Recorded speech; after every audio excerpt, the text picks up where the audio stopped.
Yo everyone, Dislo here. I'm gonna talk to you about PSP UMDs, my favorite, but also least favorite way to play video games. So the PSP UMD is the physical way to play PSP games on your PSP console as the way God intended, or in this case, Sony. Love it or hate it, the UMD holds a very special place in my heart when it comes to physical media, and it's just so nostalgic for me. As a kid, you know, in the year 2005, 2006, young lad Dislo, you know, he wanted to play, you know, PS2 games on the go. What a better way to do that than have a PSP? Except I didn't have a PSP until like 2010. I remember back in the day when my classmate, we'll call him a great con man named like Ricky. He brought in his PSP and showed everyone Midnight Club.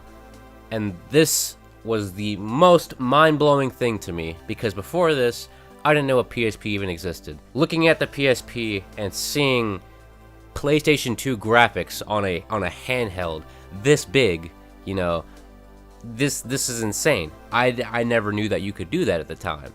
And so I wanted one so bad until, you know, eventually I got one. And then the rest is history. But I mean, you also had flagship titles releasing on this console, like a game from the Jak and Daxter series titled Daxter, which, oh, beautiful game. Kingdom Hearts Birth by Sleep, which looked exactly like the Kingdom Hearts games on PS2. You had Final Fantasy Crisis Core. That is, ooh. Not to mention that beautiful, beautiful noise that PSP games make when they start up. Play the sound! No. So the UMD is better known in its full name as the Universal Media Device. I don't know why it's called Universal Media Device, because it's not universal at all. Only PSPs can use it. I'm sure Sony intended to make more devices to use it, but eventually they just said, you know, f that, we're gonna make the PSP Go, which doesn't even have a UMD optical drive, which is ridiculous, because why would I buy this, especially when you don't even have all the PSP games on the PlayStation Store?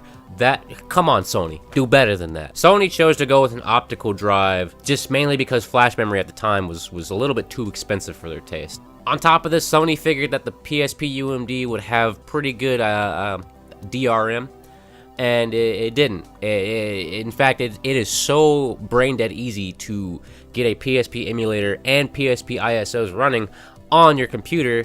I could do it in my sleep. It is so easy. And the games play just fine. You learn a lesson from Nintendo, Sony.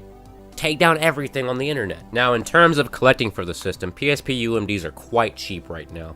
You can find a lot of really good PSP games for dirt cheap at places like Second and Charles, any kind of retro hobby shop, online, you know. PriceCharting.com is your best friend for this kind of stuff. There are a few hidden gems out there, though, like Persona 1 on the PSP. This right now goes for a lot of money. I'll put it up right here.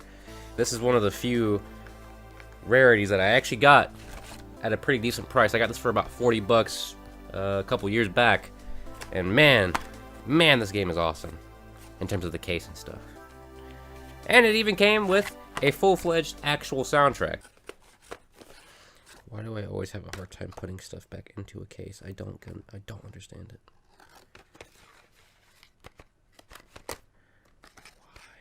But yeah, so if you want to collect PSP games right now, this is the perfect time to do it. Just a little side note, by the way, I really love the PSP cases for the games. It's just like a mini PS2 case, the size of a Switch case, great for storage. They kept the greatest hits format, which I truly, really do love. And they have a little yellow bar at the bottom of the PSP logo to show you, hey, I'm an exclusive for the console. It's not invasive, and it looks pretty clean. On to the movies, where the cases on those look terrible. They use silver instead of, you know, a black or a white or a red, you know, something that would kind of go with, you know, the style of PSP games. But to me, just the silver on the header looks really, really tacky. It looks really, really bad.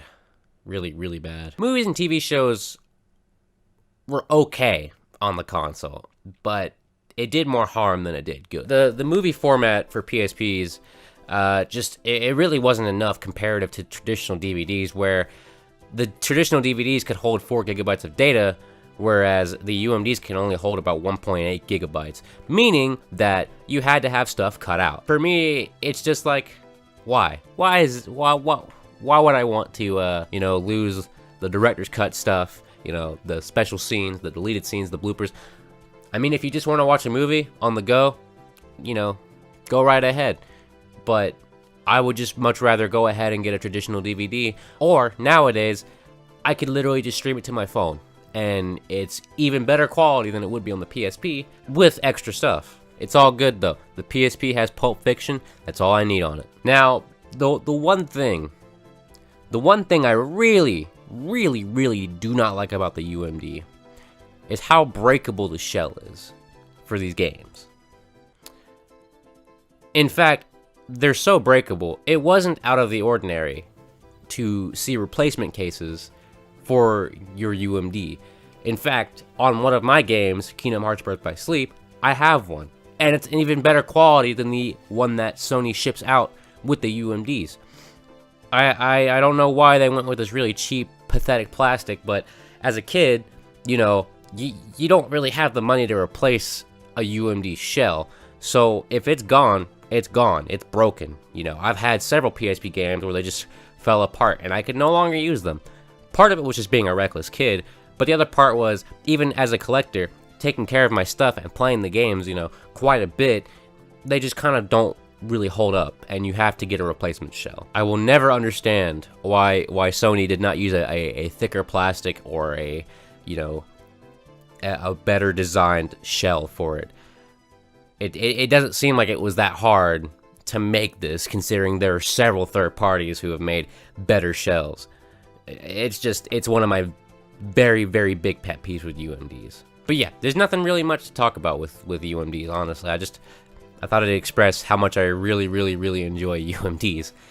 Just because it's just such a nostalgic form of media to experience. And I highly recommend anyone that wants to get into PSP games, please collect them. They're so cool. They're so different comparative to other forms of media out there, like cartridges and traditional optical discs that you can put in a good old PS2. If you like this video, leave a like or don't. Doesn't bother me either way. The fact that you watch this, means the world to me. Anyway, see you guys in the next one. Peace out.